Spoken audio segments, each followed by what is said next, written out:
Hi, y'all. Aaron Kirkwood, marriage and family therapist with Counseling Associates for Wellbeing in Athens, Georgia here.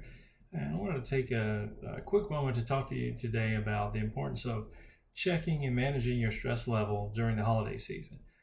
The holiday season is a time when it really feels like time compresses on itself, right? That time from about a week before Thanksgiving until maybe, a week or two after Christmas really, seems to crunch in.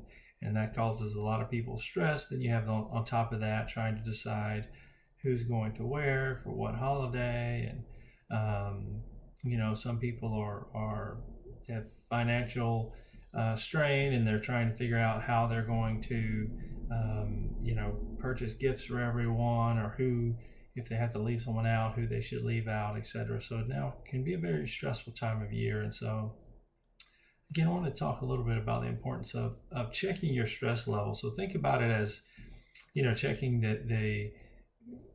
keeping track of the level of gasoline in your car or the air in your car tires, right? You want to check that every few days. You don't want to run on empty, right? Run on fumes, which is, if you're highly stressed, that's how you can maybe feel after a while. So now, how do we do that? Maybe it helps to visualize it. Speaking of a car, you could think of a speedometer, right? If you think of sort of 65 as your braking limit, right? That's where for you the stress is just unmanageable, or it really starts to affect you and your relationships. Then keeping an eye on it every day and noticing when you're hitting, again, visualizing, say, hitting 45 miles per hour. Then you might say, okay, I need to slow down a little bit. I need to practice some self-care. And I hear a lot of people say, well, I don't have time. I just don't have time to do things for myself. I don't have time to just sit and relax. And I don't know, I would say maybe you don't have time not to, right? Because what are the consequences of stress in your life? On a personal level, it wears you down. It affects your immune system. So you're more likely to get sick, get the flu. The flu's going around right now. If that happens, you're more likely to lose work, get backed up, right? On a, as far as your relationships go with your friends, your coworkers, your family, your partner, they're more likely to be strayed and frayed if you're under stress. Think about a time when you come home and maybe, one of your kids or your partner has made an offhand comment that wasn't, great, and the way that you responded was maybe outsized, right? And then as you reflect on it, you realize, yeah, I've been under a lot of stress, and all of a sudden this just sort of came out, right? It just became an excuse to let all that out, right? So I think if you monitor your stress as you go along and keep it from getting too high, you reduce the chance that you're going to have sort of an ugly interaction with your child, with your spouse, with your coworkers, with your boss. What kind of things can you do to reduce stress?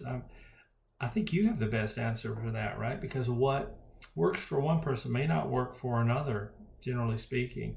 So think about what you really do that relaxes you, and I encourage you to make time to do that.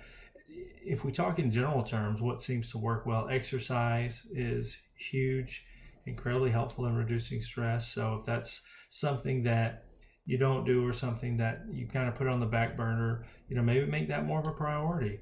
But think, make maybe a list of 2 or 3 things that are relaxing, and go ahead and schedule those out, right, throughout the week sometime. That way, it's not adding more stress trying to fit that in, because you've already scheduled it and you already planned around it. So those are just some helpful tips. I hope that is helpful for you as we go into this holiday season, where again, folks a lot of times feel more stressed and more strain, and the result of that can be, a compromised immune system. You're more likely to get sick. You're more likely to have a negative interaction with someone that you love and care about. So I think if you every couple of days check in on your stress level, if it helps to visualize it as a speedometer, or on a scale of 1 to 10, and that could be helpful. And then you'll know, yesterday I was at a 4, today I'm at a 5, or yesterday I was at 35, today I'm at 45. I need to kind of go ahead and pay attention to this and start doing something to